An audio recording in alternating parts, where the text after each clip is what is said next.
Kelis Rogers, the Grammy-nominated songstress whose sultry voice and culinary flair have made her a multimedia icon, has traded the sun-soaked sprawl of California for the vibrant rhythms of Kenya.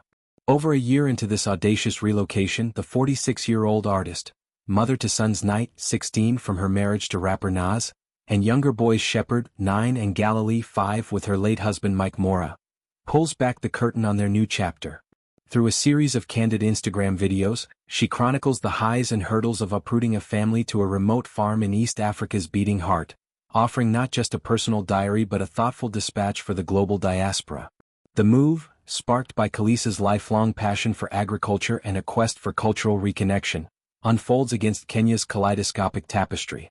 Kenyans are some of the friendliest people, she begins, her tone warm with genuine admiration.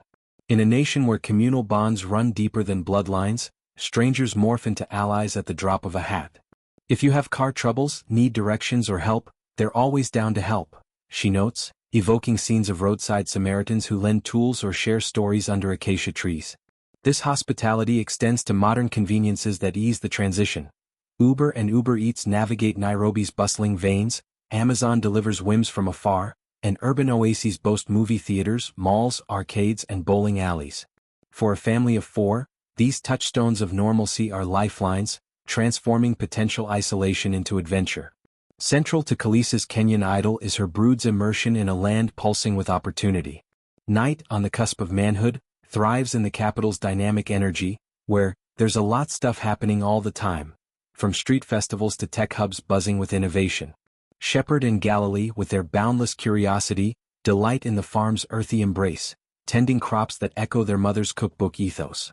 Tasty, Kelis's 2006 culinary tome, wasn't whimsy, it was prophecy, blending R&B sensuality with farm-to-table wisdom.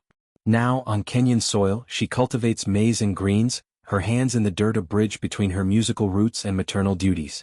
You can get Uber and Uber Eats. They have Amazon, which is amazing, she reiterates, underscoring how these imports harmonize with local flavors, Nyama Choma barbecues mingling with delivery sushi. Beyond urban perks, Kenya's infrastructure captivates Kelis. The healthcare here is also so good and affordable, which is amazing because I don't have insurance here, she reveals, a stark contrast to America's labyrinthine system. Clinics staffed by compassionate professionals offer checkups at fractions of U.S. costs, a boon for a single mother charting new territories. Business too beckons with entrepreneurial zeal. Business here is also really easy to do. There's so much opportunity to do so many things.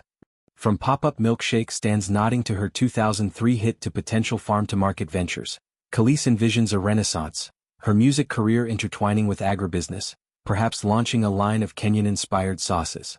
Yet it's the countryside's wild allure that truly enchants. The vast countryside feels wild and rural, she muses, painting pictures of savannas where zebras graze and sunsets bleed crimson.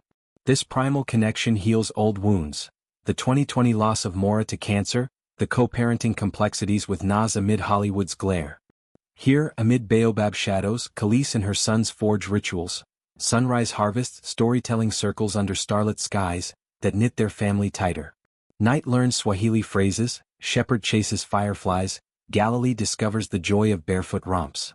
It's a reclamation, turning grief's sharp edges into growth's fertile soil. No relocation is without thorns, and Kelis confronts them head-on, her candor a gift to fellow expatriates. The roads and some of the potholes will literally take out your car, she warns, describing cratered paths that test suspensions and tempers alike. Unmarked speed bumps lurk in nocturnal obscurity, so when you hit one, you leave your soul behind you. Monsoons exacerbate woes. The drainage system is not working, so when it rains it floods, transforming lanes into rivers and commutes into ordeals. Waste management fares worse. Trash absolutely awful, with overflowing bins a blight on paradise. Importing luxuries? A fiscal ambush. Anything that's brought into the country, they're gonna jack up the price. Car dealerships round out the rogues gallery, a nightmare of haggling and hidden fees. These gripes aren't indictments but observations, framed with Kelis's trademark wit. This is not a comparison to America, these are just observations that can help the diaspora, she clarifies, positioning her narrative as a roadmap, not a rebuke. Kenya, in her estimation, shines as one of the best countries on the continent, a hub of resilience where innovation sprouts from adversity. Her family's adaptation mirrors this. Homeschooling infused with local lore, community potlucks blending collard greens with ugali, and impromptu jam sessions where night's beats meet Maasai chants. Kelis' saga resonates beyond personal reinvention, touching chords of global migration. As a black woman of Caribbean descent reclaiming African roots, she embodies the diaspora's circular journey, from plantation legacies to continental homecomings. Her music, from milkshake's playful provocation to food's soulful recipes, has always celebrated sustenance. Now Kenya amplifies that, her Farm a Living album. For Night, its identity exploration, for the little's unscripted wonder. Challenges notwithstanding, Kelis wouldn't trade this tapestry, the floods and friendships, potholes and panoramas, for coastal comfort. In sharing these vignettes, Kelis doesn't just document, she inspires. Her Kenyan chapter, raw and radiant, invites us to question our own anchors. What wildness calls us? How do we balance convenience with connection?